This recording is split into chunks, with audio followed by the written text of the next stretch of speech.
Good morning, dear students. I, Sarita, your science teacher, again come here with my new video of chapter 3rd, Fiber to Fabric. In my previous video, I had described about the animal fiber wool and the different step for getting the wool from wool yielding animal. This time, we describe again a new animal fiber, and this animal fiber is silk. You all know silk is an animal fiber and it is soft, light in weight and strong. And silk fiber especially we obtain from the cocoons of the silk moth. Cocoons, it's a stage in the life cycle of the silkworm.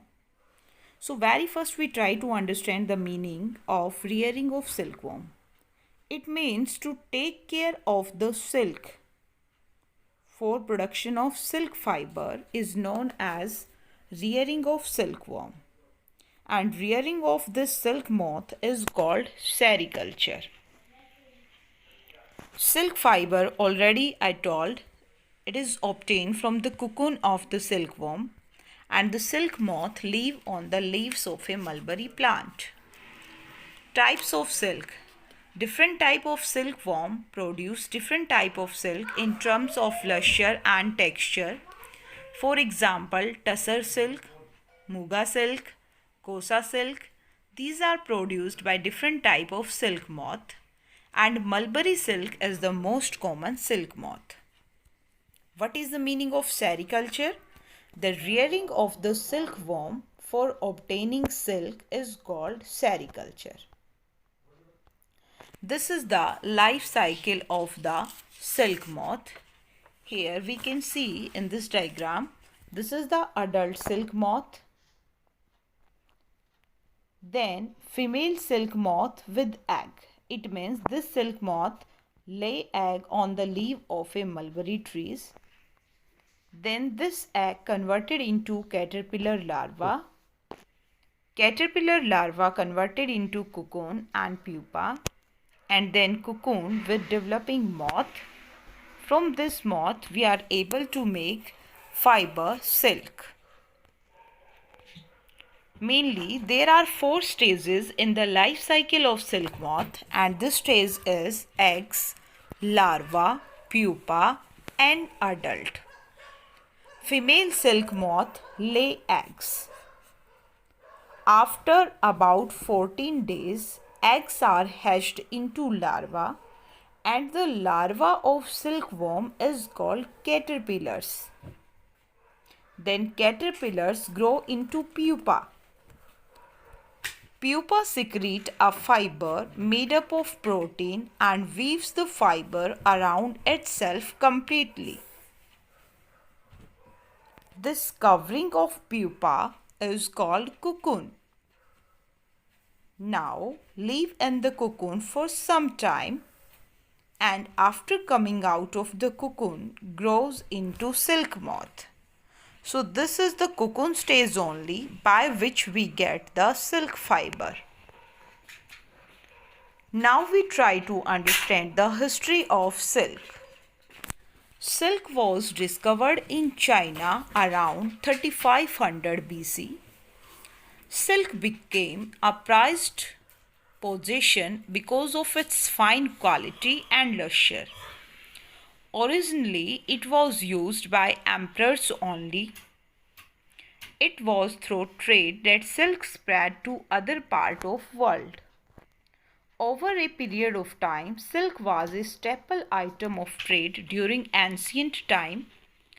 Due to this, the ancient trade route which linked China to other parts of the world are called Silk Route. As per historians, silk was produced in India also. Proof of use of silk during the Indus Valley civilization has also been found. So here we discussed about the life cycle of silkworm. Mainly the 4 stages in the life cycle of silkworm, and these are egg, larva, pupa and adult. Then we described about history of silk. Now we discuss how we get the silk from the silkworm. Means here we describe the different steps by which we get the silk fiber. Or we can say here we describe the processing of silk. So, different steps we describe here by this animated video.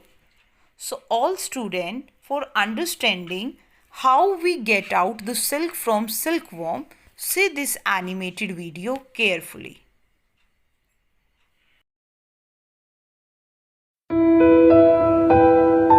Welcome to the chapter Animal Fiber. Production of silk. Silk fibers are obtained from animal fibers. That is, silkworms spin the silk fibers. There are various steps involved in silk production. The whole process of obtaining silk, starting from silk moth, is called sericulture. Mainly 4 stages are involved in the process of silk production. They are moth to egg, egg to cocoon, cocoon to fiber, reeling to weaving. Click each tab to know more. Moth to egg. In the production of silk, moths are collected and those moths are kept in grill mesh boxes in separate rooms. These silk moths are also known as Bombyx mori and some people call them chilakalu. The moths lay hundreds of eggs, which are very small in size, and the eggs of silk moth worms are called seeds. Note: a female moth lays around 500 eggs in one go and dies. People allow these eggs or seeds to hatch in special chambers like over mats on beds of chopped mulberry leaves to get small worms. Sometimes, people buy silk moths to produce eggs in some places. The places at which silk moths are sold are called greenages. The biggest growing center is located at Horsley Hills in Chittor district. Here the eggs of silk moth worms are stored carefully on the strips of cloth or paper and then sold to the silk farmers. Egg to cocoon. Silk farmers keep the eggs or seeds under hygienic conditions and at a suitable temperature.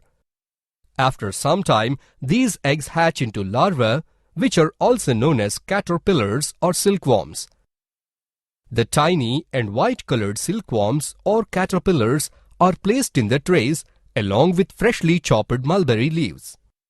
These worms eat the mulberry leaves almost continuously. During feeding, each caterpillar sheds its skin 4 times and becomes bigger in size.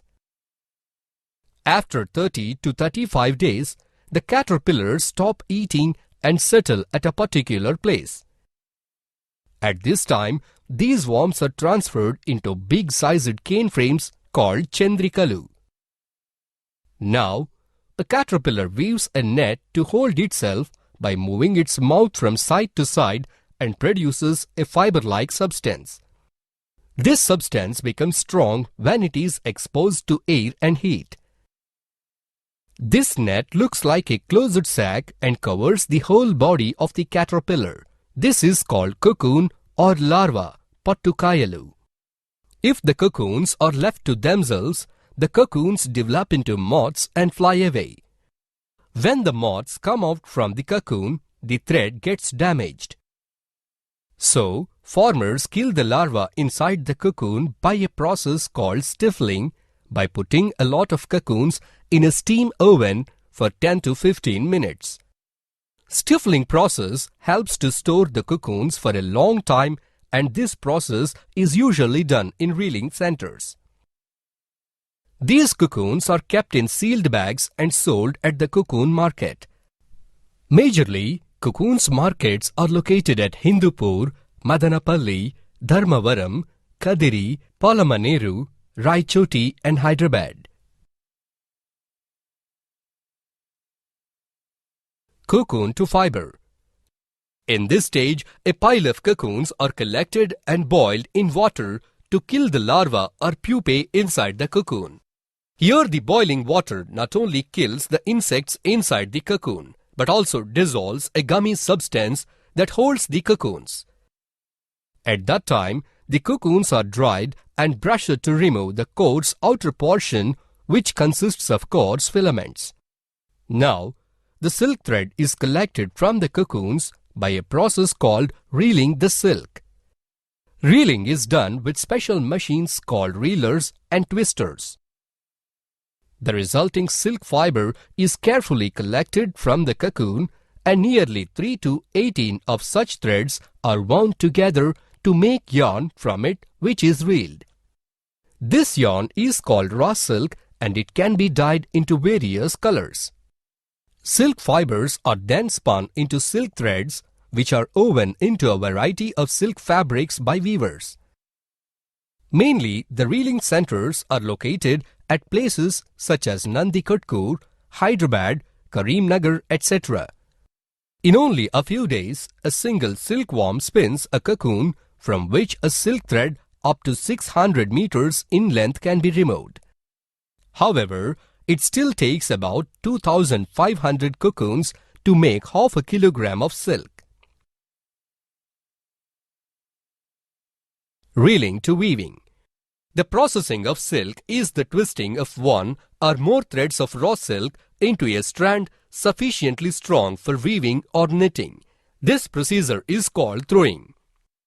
People weave silk fabric by using silk yarn on handlooms, which is their traditional occupation. These people get the silk yarn from the reeling centers to weave a variety in saris. Pochampalli Pattu and Dharmavaram are famous types of saris produced by our state. Pochampalli Pattu is also called tie and dye or jamdani. Dharmavaram is famous for its wide border and rich butta or dots.